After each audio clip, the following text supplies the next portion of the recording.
Ada kultum saya khusus kalimat curhatlah dengan Tuhanmu, itu dari YouTube. Itu kalau antum dengar sekitar mungkin 10-12 menit. Saya banyak titik beratkan masalah itu. Jadi banyak bagaimana perasaan kita ikhwah dan akhwat sekalian pada saat kita sedang punya masalah. Kemudian kita sampaikan kepada seseorang, orang itu sangat bijaksana, dewasa, jawabannya enak, orangnya amanah. Lalu pada saat dia kasih kita jawaban, kita merasa dapat solusi. Kira-kira bagaimana perasaan antum?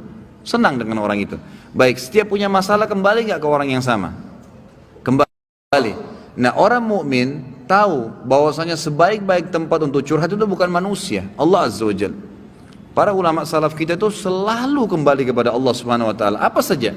Pernah saya sebutkan riwayat Bukhari menjelaskan bahwasanya para sahabat itu kalau sendal mereka putus, mereka mengangkat tangan ke langit mengatakan, "Ya Allah, sendal saya putus, gantikanlah."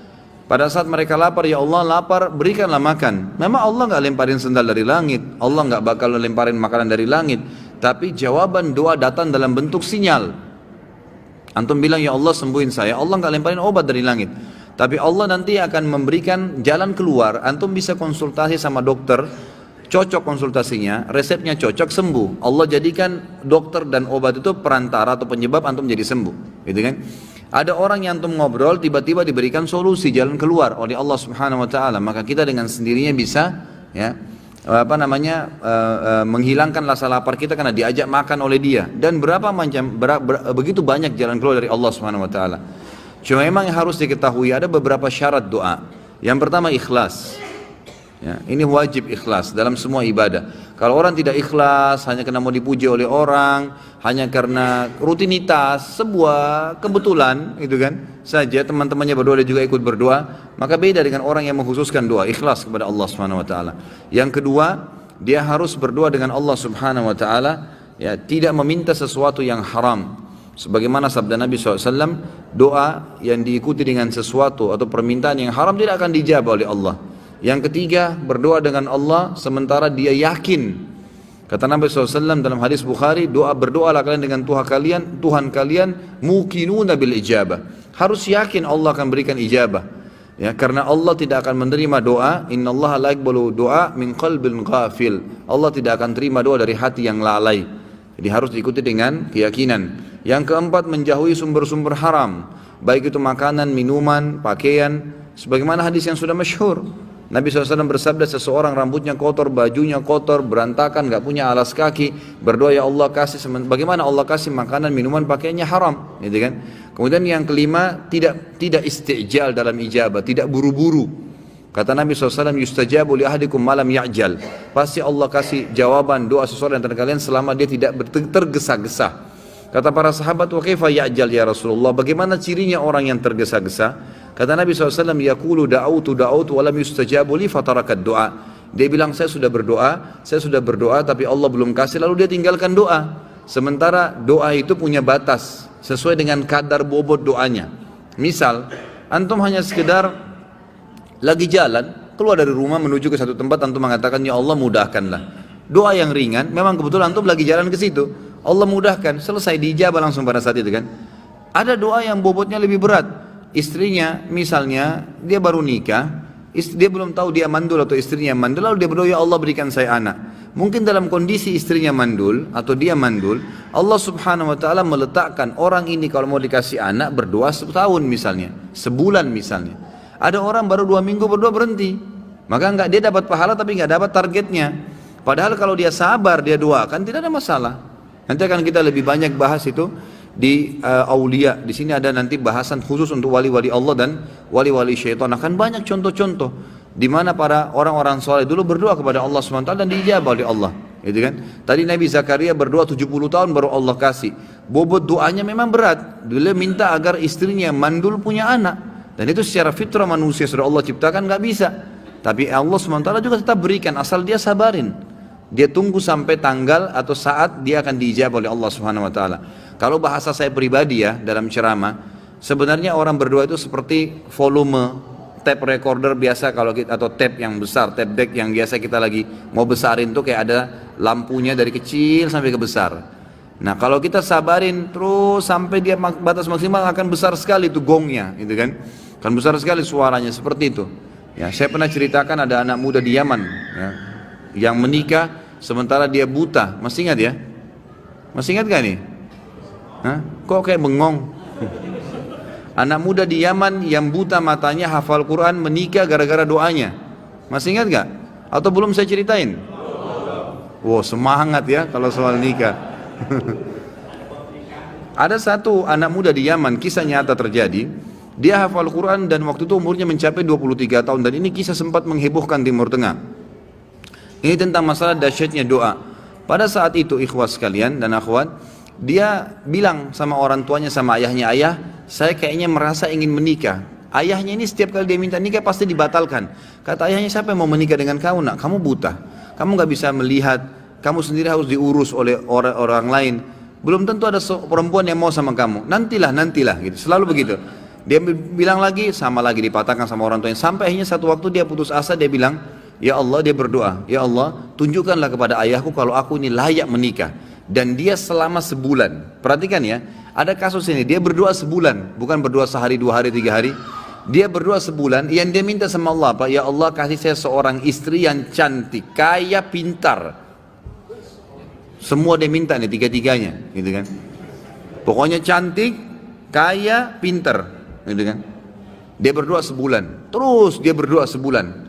Dan ini umumnya nanti akan saya datangkan kisah lain. Ingatkan saya sebentar, ada kisah seorang dari salaful ummah juga dari tabi'in yang kaya raya, bangkrut jadi kaya gara-gara berdoa sebulan. Memang ada batas waktu seperti itu ya. Kadang-kadang tergantung bobot permintaan. Maka dia berdoa sebulan. Subhanallah, di malam yang ke-20, di malam yang ke-30 dari doanya, setiap malam dia berdoa di tahajud, artinya pas hari 29 dia berdoa. Karena memang Nabi SAW menekankan 1 bulan itu 29 hari, gitu kan? Makanya Hijriyah kebanyakan 29 hari. Maka dia mimpi, ada suara yang dia dengar dalam mimpinya, wahai fulan, Allah telah ijabah doamu dan jodohmu adalah si fulana, disebut namanya, tapi dalam kisah ini tidak disebut namanya. Ya, si fulana yang tinggal di kampung sebelah, nama ayahnya fulan, gitu kan? Dia bangun, besok dia ketemu sama ayahnya, dia bilang, ayah, di kampung sebelah ini ada namanya kampung ini enggak? Ini di Yaman terjadi ya. Ayahnya bilang ada. Ada si anaknya yang buta ini, ada enggak seorang di sana laki-laki bernama fulan, namanya ayah perempuan ini? Ayahnya bilang ada, dan itu tokoh masyarakat di sana. Baik, ada enggak anaknya perempuan bernama fulana? Kata ayahnya ada. Kata si buta ini, lamarin buat saya. Kata ayahnya, ini kau sudah gila. Sedangkan minta orang yang biasa saja belum tentu diterima, apalagi minta anak pejabat kaya, dan itu terkenal cantik, terkenal kisahnya, banyak nolak laki-laki. Orang antri di rumahnya ngelamar. Ya biasa orang punya kelebihan, biasa begitu kan. Baik, intinya adalah dia bilang, ayah tapi saya mimpi. Dia ceritain mimpinya. Waktu dia ceritain mimpinya, ayahnya juga tersentuh. Tapi ayahnya bilang, baiklah kita ke sana, tapi ini mempertaruhkan nama keluarga. Bisa diterima, bisa tidak, gitu kan. Pergi ke sana. Tiba di kampung sebelah, ringkas cerita, ngobrol lah, disambut oleh tuan rumahnya, lalu ngobrol-ngobrol secara umum, kami dari sini, terakhir menyampaikan hajatnya, ini anak saya, orangnya buta, tapi dia hafal Quran, orang yang soleh, tinggal di rumah tapi tidak ada pekerjaan gitu, dan dia meminta terus terang kepada saya, agar melamar anak anda. Tahu apa yang terjadi ikhwah? Ayahnya perempuan, tanpa nanya banyak kepada anak laki-laki, mengatakan saya terima lamarannya. Ditanya sama ayahnya si laki-laki ini, sama si laki-laki juga, ayahnya terutama yang tanya, kok kenapa anda langsung menerima, belum tanya anak saya, belum tanya kegiatan sehari-harinya apa? Kata ayahnya ini, yang calon mertuanya, saya tadi malam mimpi mendengarkan suara bahwasanya besok akan datang seseorang bernama fulan dari kampung sebelah, buta matanya, hafal Quran, terima lamarannya. Mimpi nih, kan itu. Tapi sebulan berdoa, antum baru 2 minggu sudah kempes, makanya nggak dapat, gitu kan. Kemudian kata ayahnya, saya terima lamarannya, tapi saya belum bicara sama anak perempuan saya. Ini luar biasa kisahnya. Dia bilang, saya tanya dulu anak perempuan saya, kalau dia terima alhamdulillah, kalau enggak berarti tidak. Saya mohon maaf. Dia masuk ke dalam, bicara sama anaknya. Ini cerita ayah perempuan bicara sama anak perempuannya. Dia bilang, nah ada orang dari kampung sebelah, orang baik, dipuji-puji dulu. Hafal Quran tapi buta matanya, ingin melamar kamu nak, namanya si fulan. Kaget si ayahnya perempuan, satu perempuan bilang, saya terima lamarannya ayah. Selama ini nolak terus ini, Orang datang bolak-balik yang sudah gagah, yang sudah kaya, yang pintar ditolak semua. Anak perempuan tidak mau. Langsung kata ayahnya, kok bisa? Kok belum lihat dia nak? Dia buta. Dia bilang, enggak ayah, tadi malam saya mimpi bahwasanya besok akan datang jodohmu laki-laki bernama Fulan dari kampung sebelah, matanya buta, tapi hafal Quran, terima lamarannya, dia akan membahagiakan kamu. Caranya Allah subhanahu wa ta'ala.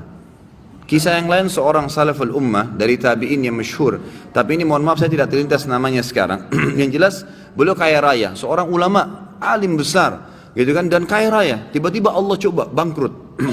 Kafilah dia, karavan dia yang pergi berdagang itu dirampok oleh orang, habis semua dagangannya. Zaman dulu begitu ya. Sama kalau kita misalnya order satu barang sama kontainer tenggelam di lautan atau dirampok, kita sudah nggak tahu, modal semua di situ, habis gitu. Maka yang terjadi ikhwah-akhwat sekalian, orang ini akhirnya dalam kisah ini dikatakan setiap hari pindah-pindah masjid, minta-minta sama orang. Ini orang kaya raya, nggak ada lagi kehidupannya, dia gimana? Cuma minta diberikan makanan, dia makan gitu. Berjalanlah 2 bulan dari kejadian kasus dia ini. Satu waktu dia masuk di masjid Jami' di Baghdad. Pada saat dia masuk di masjid Jami' itu, dia temukan di pinggiran masjid di belakang ada orang-orang miskin yang baru terima bingkisan-bingkisan, dan mereka saling memuji orang yang bantu itu. Dia pun datang mengatakan, setelah berikan salam, kalian dapat dari mana nih bantuan? Kata mereka serentak, itu tuh yang duduk di depan tuh, dekat mihrab. Itu orang yang duduk, yang kamu lihat sana tinggal sendirian. Memang habis sholat sudah bubar, tinggal orang itu sendirian. Kalau kau punya hajat, sampaikan sama dia tidak pernah nolak hajat orang. Kata orang soleh ini diceritakan dan dirinya, saya pun datang mendekati orang tersebut. Waktu saya dekat, saya temukan orang itu sedang mengangkat tangannya sambil menangis kepada Allah, sambil berkata, ya Allah berkahi, ya Allah tambahin, ya Allah mudahin, terus begitu. Lalu tiba-tiba dia bilang, saya seperti disiramin hati saya dengan keimanan oleh Allah subhanahu wa ta'ala. Saya bilang, orang kaya ini pun yang banyak bantu orang, minta kepada siapa? Kepada Allah. Ngapain saya minta sama dia? Setelah itu dia bilang, saya berdoa selama sebulan. Ini dia sendiri cerita. Selama sebulan saya berdoa non-stop, maka Allah mengembalikan semua kekayaan saya, bahkan lebih daripada sebelumnya. Jadi memang dalam doa ikhwas ada rate-nya, gitu kan? Jangan 1-2 hari berhenti, tidak boleh istijal. Sabar, nikmatin prosesnya, gitu kan? Allah tuh maha dengar, maha tahu, dan Allah akan memberikan